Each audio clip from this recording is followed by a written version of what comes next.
पंजाब में सरकार हुई वहाँ तो बहुत ही ज़्यादा बुरी तरह भाजपा की 117 में से सिर्फ 2 सीटें आई। उस पार्टी को एक छोटी सी पार्टी से परेशानी हो गई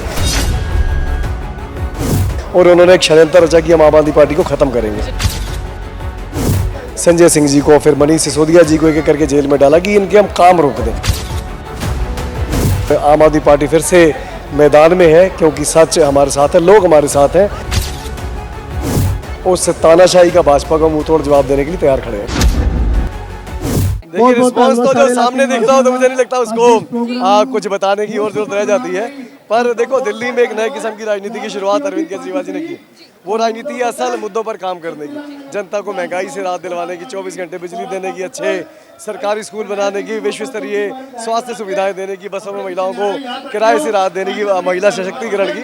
तो ये काम इस देश में पहली बार हुए हैं। वादे बहुत बार हुए थे, पहली बार किसी पार्टी ने इसको इम्प्लीमेंट करके दिखाया और वो है आम आदमी पार्टी। वो मॉडल है Arvind Kejriwal model of governance और लोगों को यही चाहिए था। देखिए 1 के बाद 2, 2 के बाद 3 और 3 के बाद चौथी बार लोग सरकार बनाने को तैयार है। सर चौथी बार जो है इस क्षेत्र का प्रतिनिधित्व करने की तैयारी आप कर रहे हैं। 3 बार की क्या बड़ी उपलब्धि आपको लगती है कि इस क्षेत्र के लिए आपकी रही है? देखिए एक शब्द में बताऊं तो काम, और लोगों से जो मैंने एक परिवार के सदस्य जैसा रिश्ता कमाया है वो, और ये दोनों चीज़ें ही लोगों को चाहिए होती हैं कि सरकार से अपेक्षा होती है, सरकार से आस होती है भी सरकार हमारे लिए डेवलपमेंट करे, हमारे परिवार को सरकार क्या राहत पहुंचा पा रही है। और जैसे मैंने काम बताया ये सारे काम इस देश में पहली बार हुए हैं और ये भी पहली बार हुआ है कि हमारी सरकार ने इतनी सुविधाएं देने के बाद भी सरकार सरप्लस बजट में, पूरे देश में इतने सारे राज्य हैं, इतनी बारी वहाँ चुनाव हुए, इतनी सारी गवर्नमेंट अलग अलग पार्टियों की इलेक्ट हुई, पर पहली बार ऐसी सुविधाएं किसी सरकार ने दी। और उससे भी बड़ी बात कि इन सारी सुविधाओं को देने के बाद भी दिल्ली की आम आदमी पार्टी की सरकार फायदे में, बाकी सारी सरकारें घाटे में है। जी सर आपसे एक क्वेश्चन पूछना चाहूँगी। जिस तरह से पिछले समय में जो कांग्रेस आम आदमी पार्टी के लिए काफ़ी टफ समय रहा, चाहे बड़े बड़े नेता जो है उन्हें जेल जाना पड़ा, लेकिन अब आम आदमी पार्टी जो है फिर से कम बैक करती हुई नजर आ रही है। किस तरह से देखते हैं इससे? देखिए सबसे पहले तो बहुत ही ये शर्मनाक हरकत भाजपा ने की, ऐसा नहीं उनको करना चाहिए था। और मुझे लगता है इस देश के लोग तानाशाही बिल्कुल नहीं बर्दाश्त करेंगे। पहली बार किसी सरकार ने लोगों को राहत पहुंचाने वाले काम करने शुरू किए। भाजपा को इससे बहुत ज़्यादा परेशानी हुई। पहले हमारी दिल्ली में सरकार बनी, भाजपा की बुरी तरह हार हुई, 2 बारी बहुत बुरी तरह हार हुई। फिर हमारी पंजाब में सरकार हुई, वहाँ तो बहुत ही ज़्यादा बुरी तरह भाजपा की 117 में से सिर्फ 2 सीटें आई।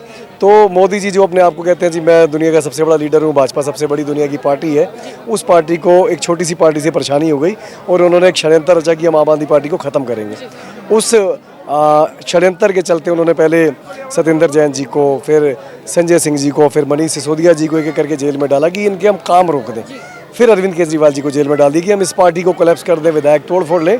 पर कहते हैं भी जहाँ सच होता है परमात्मा खुद उनके साथ होते हैं। तो वो सारे षड्यंत्र अल्टीमेटली फेल हुए और आम आदमी पार्टी फिर से मैदान में है क्योंकि सच हमारे साथ है, लोग हमारे साथ हैं, उन लोगों की दुआएं हमारे साथ हैं जिनके लिए हमने काम किया।